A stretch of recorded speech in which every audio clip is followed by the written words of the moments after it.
Prompting prompting एक ऐसी भाषा है जिससे आप एआई से बात करते हो। देखो, प्रॉम्प्ट एक इंग्लिश का शब्द है, कोई ज़्यादा मैजिकल नहीं है। प्रॉम्प्ट करना उसका साफ साफ मतलब होता है इंग्लिश में कि यार मैं प्रॉम्प्ट कर रहा हूँ, भाई मैं आपको प्रॉम्प्ट कर रहा हूँ कुछ काम करने के लिए। फॉर एग्जाम्पल, आप मुझे प्रॉम्प्ट कर सकते हो, पारितोष यार टेबल पे ना एक पेन पड़ा हुआ है, पेन मुझे ला के दे दे। प्रॉम्प्ट है। लेकिन प्रॉम्प्टिंग समझना एक बड़ा चैलेंजिंग सा टास्क बन गया लोगों के लिए। एक्चुअली लोगों को लगता है बहुत ही आसान है, करना क्या है, चैट जीपीटी पे जाओ, चैट करना शुरू कर दो, उसको तो प्रॉम्प्टिंग कहते हैं। नहीं कहते। सो प्रॉम्प्टिंग क्या होती है?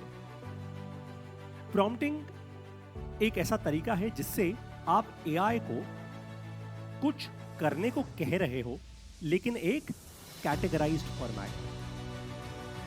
ये वही बात है कि अगर Amazon पे कैटेगरी ना होती तो क्या आप शॉपिंग कर पाते? नहीं कर पाते। यस नो, नहीं कर पाते ना, ऑफ कोर्स नॉट। लेकिन Amazon ने कैटेगरी बनाई ताकि आप सचमुच इतने सारे करोड़ों प्रोडक्ट्स का डेटा अपने दिमाग में कैटेगराइज कर पाओ और सही प्रोडक्ट तक पहुंच पाओ।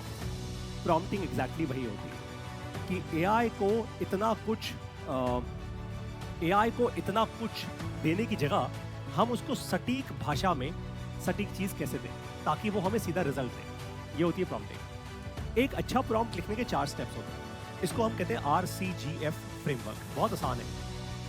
इसको समझने के लिए एक एग्जाम्पल से शुरू करते हैं। मान लेते हैं कि मैं किसी को, मान लो तो मैं सर से बात कर रहा हूं, राइट? अब मैं सर को कहता हूं कि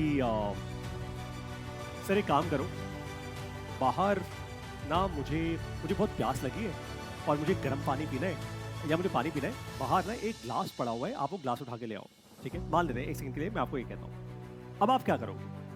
आप इफेक्टिवली उठोगे, आप बाहर जाओगे और आप ग्लास लेकर आओ, क्योंकि मैंने आपको ऐसा करने को बोला। लेकिन मान लेते हैं कि उस ग्लास में एकदम खौलता हुआ गर्म पानी था। अब वो तो मैंने इनको बताया नहीं, तो कॉन्टेक्स्ट तो मैंने पूरा किया ही नहीं। मैंने तो सिर्फ इनको इतना कहा, भाई मेरे को प्यास लगी है, बाहर ग्लास पड़ा है, ग्लास ले आ। ये गए और इन्होंने ग्लास पकड़ा, हाथ जल गया और ग्लास छोड़ दिया इन्होंने। रिजल्ट क्या हुआ? रिजल्ट तो वो हुआ ही नहीं ना जो मुझे चाहिए था। मुझे चाहिए था कि ग्लास मेरे पास आए, लेकिन रिजल्ट क्या हुआ? ग्लास छूट गया। क्यों छूटा? कॉन्टेक्स्ट मिसिंग था। अगर मैं इनको ये बोलता कि दोस्त उसमें गर्म पानी है, हाथ जल सकता है, तो ये सोच समझ के जाते, ये ग्लव पहन लेते, टिश्यू पेपर यूज कर लेते, कुछ और यूज कर लेते जिससे वो ग्लास उठा पाते। लेकिन मैंने क्या किया? सबसे पहले इनको रोल समझाया कि सर मुझे ना आप वो ग्लास लाके दो। रोल समझाया, करना क्या है। फिर मैंने इनको गोल बताया, सर मेरे को पानी पीना है, मेरा गोल है। रोल के बाद गोल। फिर मैंने जानबूझ के इस चीज में क्या मिस कर दिया? कॉन्टेक्स्ट। जो मुझे सर को बताना चाहिए था कि भाई गर्म पानी है, क्योंकि हाथ जल गया सर का, तो ऐसा कभी ना हो, बट गर्म पानी था, मुझे कॉन्टेक्स्ट देना चाहिए था।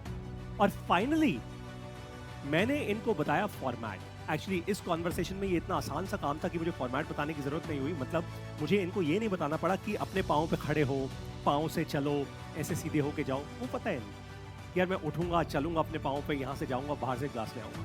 तो RCGF, रोल, गोल, कॉन्टेक्स्ट और फॉर्मेट, ये 4 चीजों से बनता है एक प्रॉम्प्ट।